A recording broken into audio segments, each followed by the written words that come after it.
cerita soal presiden. Nah, ini kacamata spiritual. Teria bisa nggak lihat presiden A backup magicnya ada nggak? Presiden B bisa nggak? Kalau untuk backup magic pasti mereka bertiga itu paslon-paslonnya ada ya pembackupan. Ada ya. Ada Kita ngomongin presiden lama deh, Pak Harto. Wow. Kalau Pak Harto gimana? Spirit Jawa Harus kuat. tuh ya. Maksudnya kalau seorang leader harus ada backup itu ya. Gini ya, ada satu cerita. Pokoknya ada satu cerita nih. Nanti saya di balik layar akan mengungkapkan kenapa saya agak sedikit mikirin dulu kata-kata yang harus saya ucapin. Seorang keluarga cendana nggak boleh kan disinggung, abis saya ntar tembak dar. Spiritualnya besar banget. Bahkan ada satu cerita, karena kebetulan keluarga saya ada yang kerja di keluarga cendana di daerah Bermis. Itu mengatakan ada salah satu pernikahan di keluarga cendana, ada pernikahan, ada acara, itu kan memang pakai dong acara adat Jawanya pakai. Tapi ada momen itu angin bener-bener besar sekali, tapi wangi melati dan sedap malam itu tiba-tiba muncul. Karena konon yang saya lihat Pak Harto pun ada yang namanya silaturahmi dengan Ibunda Nyai. Dan saya percaya untuk Insinyur Soekarno, Bung Karno dan Pak Harto pasti selain ke Sri Sultan Hamengkubuwono, beliau-beliau juga ada silaturahmi dengan Ibunda Ratu Kidul. Tidak mungkin nggak percaya gituan ya. Lihat dong, ingat, kita flashback aja, semua orang Indonesia harus flashback. Di zaman Pak Harto tidak ada namanya dan bahkan jarang sekali ada namanya bencana alam. Betul banget. Apalagi bencana alam yang namanya gunung meletus, banjir, tsunami aja baru-baru ini gitu kan. Gak ada. Iya. Karena mereka berdua presiden kita itu pakai keselarasan alam. Mereka pakai itu.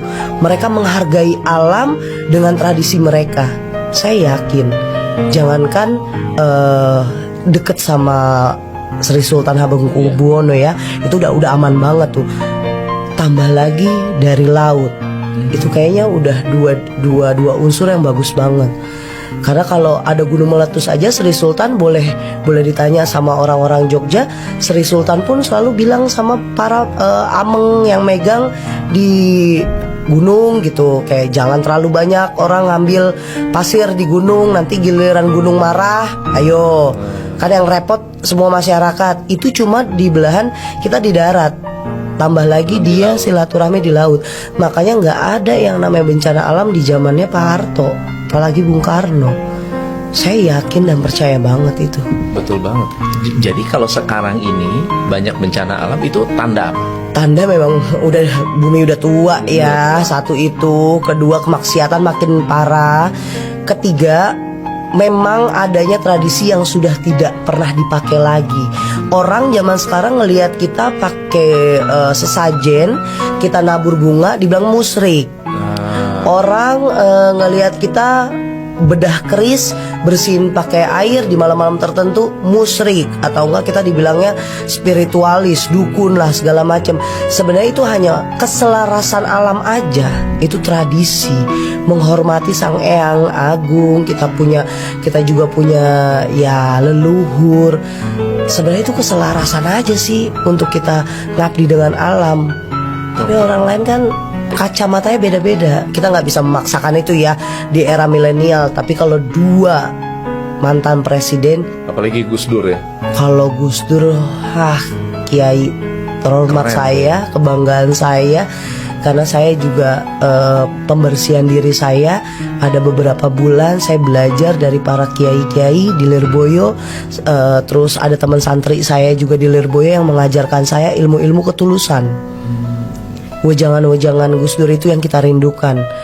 Karena yang namanya orang alim ulama dicintai sama Allah, dicintai Kanjeng Rasul, itu pasti meninggalnya udah nikmat. Dan dia, apa kebenaran yang dia ucapin itu emang memang kebenaran. Dia berani menunjuk orang, saya tidak suka dengan Amin Rais, dia penipu, dia segala macam. Coba zaman sekarang gak ada yang berani. Karena Gus Dur tahu Mbak Yai itu ngajarin untuk jujur. Jadi Gus Dur makanya semuanya kejujuran itu dalam hidupnya dia. Satu-satunya presiden yang ditunjuk oleh alim ulama kan hanya Gus Dur. Iya. Dan beraninya itu juga bukan dengan kebencian. Enggak. Kalau sekarang kan banyak orang Wah, menyampaikan naburnya kebencian jadinya. Kalau Gus Dur kan dengan kebenaran, ya memang dia melakukan itu, dia ucap. Kalau dia melihat seseorang itu pintar, pandai, ya dia semangati itu. Memang di Indonesia ini orang yang tulus dengan Indonesia, yang ikhlas dengan Indonesia, Bapak Prabowo. Memang itu yang saya tahu. Beliau namanya buruk pun dengan siapa, karena apa, saya tahu. Tapi kan nggak mungkin. Lagi zaman-zaman politik kayak gini saya ngucapin, nanti dikira sorry ye gitu kan. Saya nggak mau berpihak dengan paslon 1, 2 ataupun 3. Yang penting siapapun jadi presiden, ingat janji-janjinya, jangan cuma janji-janji gitu. Ada kejadian nggak? Agak panas ya. Bahasannya panas ya. Kita kembali ke yang lain dulu ya. Oke. Kita kembali yang